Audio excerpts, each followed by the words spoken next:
Hello guys, magluluto tayo ng adobong baboy na may itlog.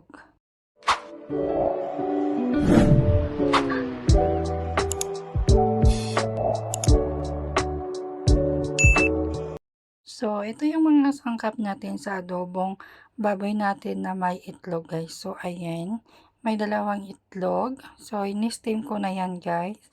And then yan, nagpainit ako ng kaserola and then naglagay ako ng mantika. Ayan, lagay ko na yung bawang. So, ito guys is pang simple budget meal ba? Budget meal. So, ayan. Ilagay ko na rin po yung sibuyas. Ayan. Ganito po ako magluto ng adobo.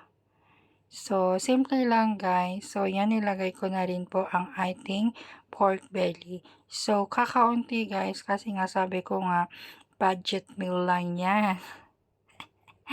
Ayan. Dahil ako lang naman ang kakain yan guys. So, ayan. Isang kutsa lang natin guys. And then, maglalagay tayo dyan ng soy sauce. So, ayan. Naglagay ako ng light soya sauce. Ayan. Naglagay ako ng sugar. Naglagay ako ng suka. Ayan.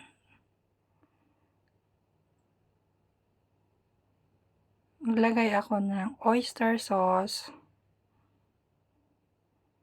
Ayan guys. Halu-haluin lang natin hanggang sa lumambot ang ating karne. So, ayan. Nag-add ako ng tubig. Ayan. So, pakuluan lang natin siya ng pakuluan guys hanggang sa lumambot ang ating karne.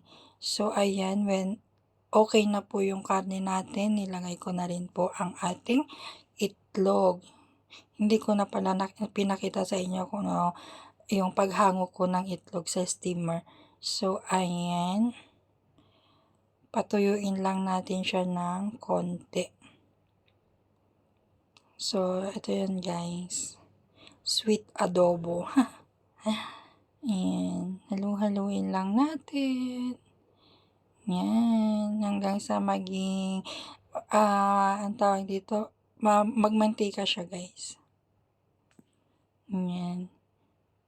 Malapit nang matuyo. So, ayan guys. Tuyo na nga ang ating pork. And then, nag-add pala ako ng sliced beef dyan guys.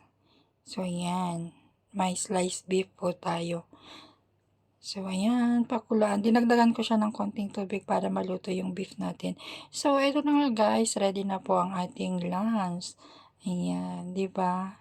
Mukhang sosyalin, charis.